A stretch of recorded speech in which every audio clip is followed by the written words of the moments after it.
En vrai, pour être très honnête, je pense pas du tout qu'on se rende compte de ce qu'a fait Lionel Messi pendant la Coupe du Monde 2026.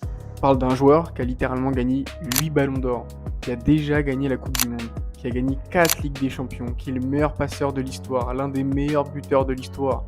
Encore et encore, je ne sais pas combien de trophées individuels, celui qui a gagné le plus de trophées collectifs de toute l'histoire du football, et même à 39 ans, au moment de disputer sa dernière Coupe du Monde alors qu'il n'a littéralement plus rien à prouver, il lâche une performance all-time. Durant cette Coupe du Monde, il va finir avec 8 buts, 4 passes décisives.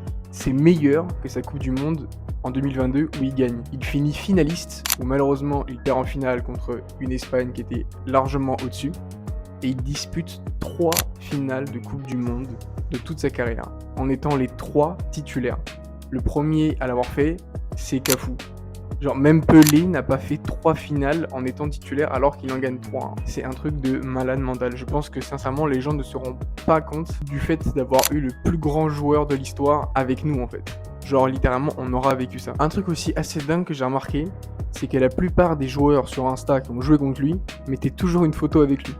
C'est assez dingue, je trouve. Genre, vraiment, on se rend compte de la greatness du mec quand littéralement tout le monde veut poster sa photo avec le GOAT, quoi, finalement. On pourra toujours préférer des joueurs comme Cristiano Ronaldo, comme Pelé, comme Maradona ou que sais-je encore, comme les plus grands joueurs de l'histoire. Mais je pense que tous, au fond de nous, on sait que le plus grand joueur de l'histoire, c'est Lionel Messi.